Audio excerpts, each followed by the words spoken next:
In an environment where everything is highly politicized, putting the Refugee Convention and the principle of asylum on the table would be a catastrophic error. It would lead us down blind alleys, and ultimately, it would make the problem more difficult to address. Beware, please, the easy fix.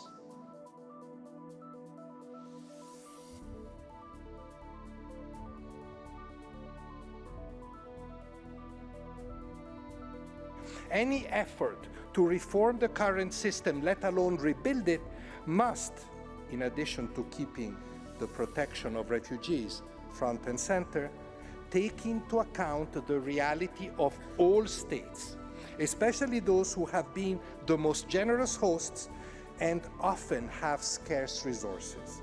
Otherwise, we can only conclude that pressures to reform asylum are not made in good faith, but represent yet another attack on international solidarity at a time when many countries continue to welcome refugees.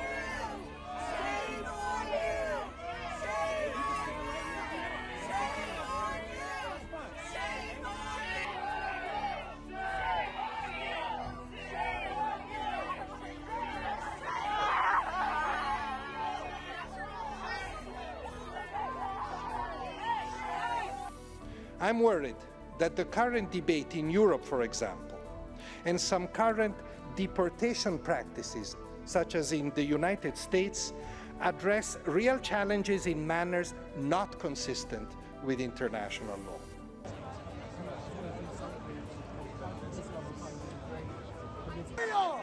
We ain't paying for the working class.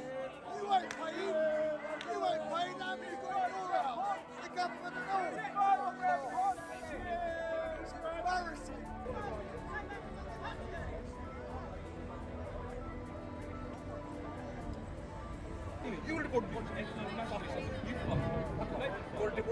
Within the overall arc of transformation I just described, I want to address how incredibly damaging this year's funding cuts have been, and I will be blunt.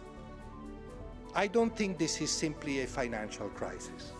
What we're facing, what has been imposed on the international aid system, including on yourselves, by the way, are political choices with disastrous financial implications.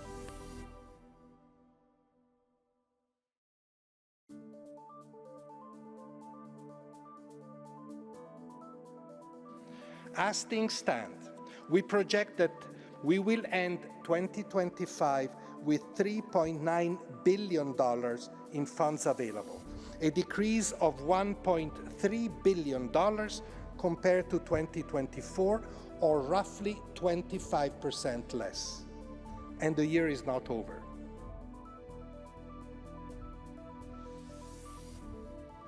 Almost 5,000 UNHCR colleagues have already lost their jobs this year. This is more than a quarter of our entire workforce. And with more separations foreseen, that number is expected to grow.